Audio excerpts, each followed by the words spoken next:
Students, this is Vishu Goyal. So today I'll come up with one of the topic of chemistry, that is mole concept. Mole concept शायद सबको लगता होगा कि ये बहुत ही difficult chapter है, इसको समझना बहुत मुश्किल है या फिर इसमें बहुत सारी चीजें हैं जो समझ में नहीं आती है. So today I try my level best and I explain you in such a way that you must say that this is the easiest chapter of chemistry. Okay, so let's start with the chapter. Now, if you go to a shopping, then you buy 5 kilogram potatoes, 2 liters milk and 1 dozen bananas. ठीक है, अगर आप एक shopping में जाते हैं, shopping करने जाते हैं, तो आप सपोज करो वहां जाके 5 किलो पोटैटोस ले रहे हैं, 2 लीटर मिल्क ले रहे हैं और 1 डजन बनानास ले रहे हैं. तो यहाँ पे जो ये किलोग्राम, लीटर्स और ये जो डजन है, ये क्या है? These are the units that we use in our everyday life, right? हम ये यूनिट्स को एवरीडे अपनी जिंदगी में यूज करते रहते हैं. फॉर एग्जाम्पल, अगर कोई सब्जी वाला ही आता है तो हम उससे कहते हैं कि भैया 2 किलो आलू दे दीजिए या भैया 2 किलो प्याज दे दीजिए, right? Okay, so we are using the unit kilogram in our day-to-day life, right? Now, kilogram we all know is a unit of mass. Okay, liter is a unit of volume. And dozen, what is this dozen? Dozen is a unit of what? Dozen is a unit of numbers. Okay, how it is? 1 dozen bananas का मतलब क्या होता है? 1 dozen is equals to 12. 1 dozen, dozen equal होता है 1 dozen is equals to 12. तो इसका मतलब अगर मैं भैया से कहती हूँ कि भैया एक 1 dozen बनानास, आई थिंक आप लोगों ने अपनी मदर्स को कहते हुए सुना होगा कि भाई 1 दर्जन बनाना दे दीजिए या 1 दर्जन केला दे दो, केले दे दो, ऐसे ही बोलती है ना मदर्स. तो वो 1 दर्जन, इन इंग्लिश वी से 1 डजन, राइट? तो 1 डजन इज इक्वल टू 12. इसका मतलब 1 डजन बनानास का मतलब क्या हुआ? 12 bananas. So dozen is basically a unit of numbers. Okay, now if I say कि भैया 1 मोल सॉल्ट दे दीजिए, 1 मोल सॉल्ट दे दीजिए, तो आई थिंक जिससे आप ले रहे होंगे he might confused that what is this 1 मोल. भाई 1 मोल क्या है? 5 किलो भी समझ में आ रहा है, 2 लीटर भी समझ में आ रहा है, 1 डजन भी समझ में आ रहा है, लेकिन ये 1 मोल सॉल्ट कितना होता है, हम कितना दें, right? Why they confused? because mole is not a unit that we use in our everyday life.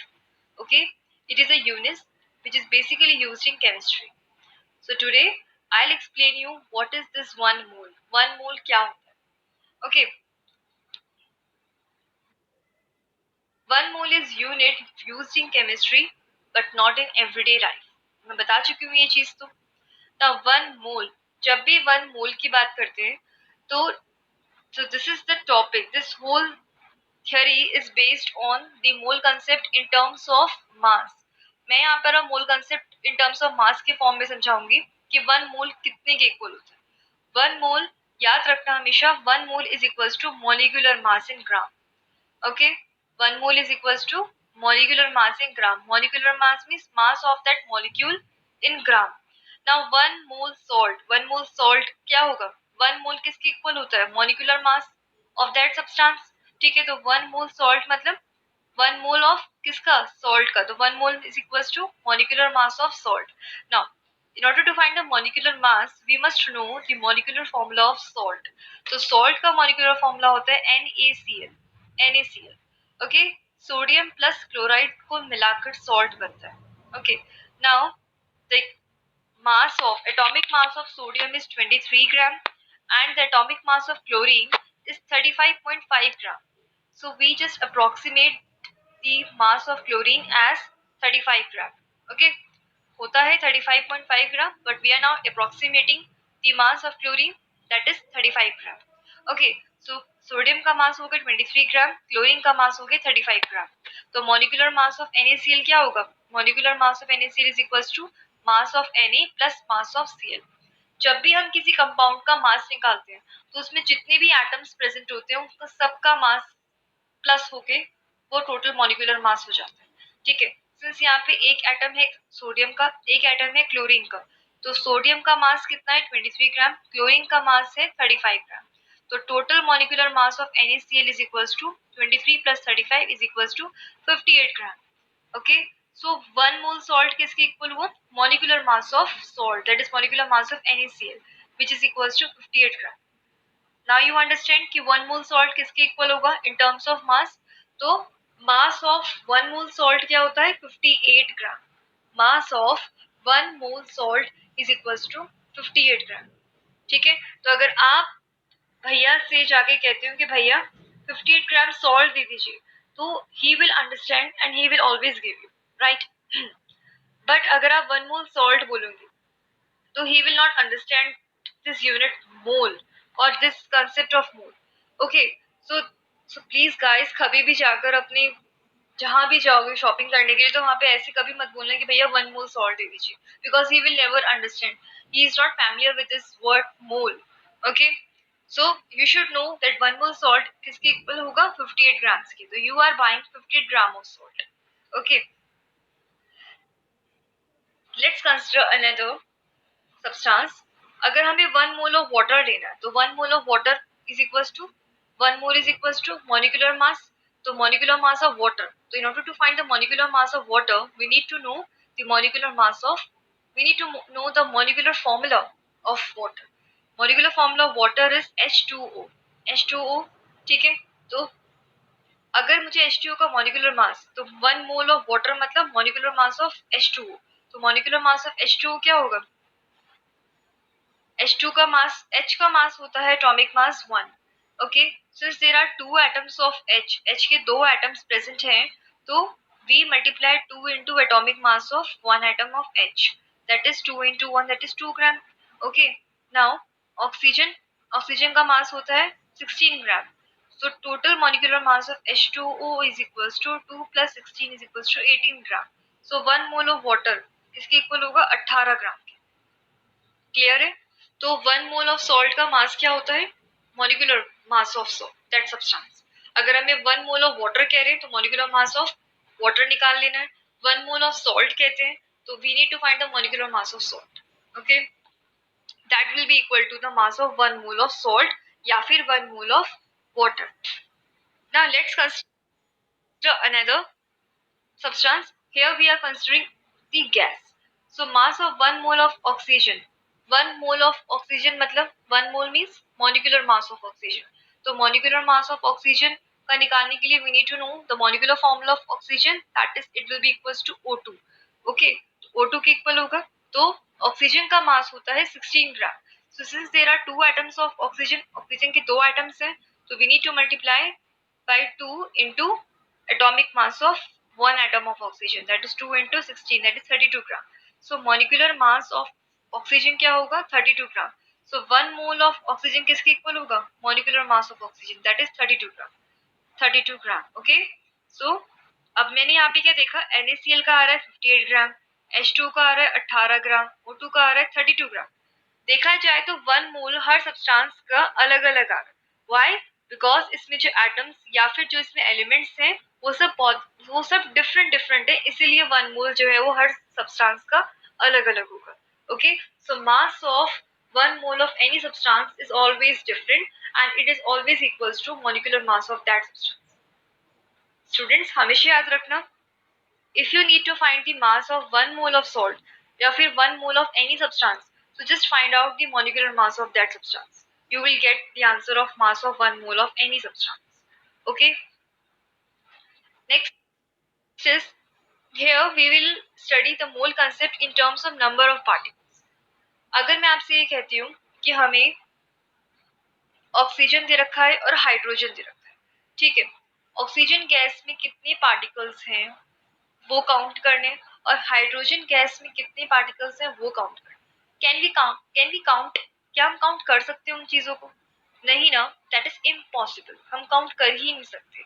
ठीक है, so in mole concept you will get to know how to find the number of particles in 1 mole of NaCl.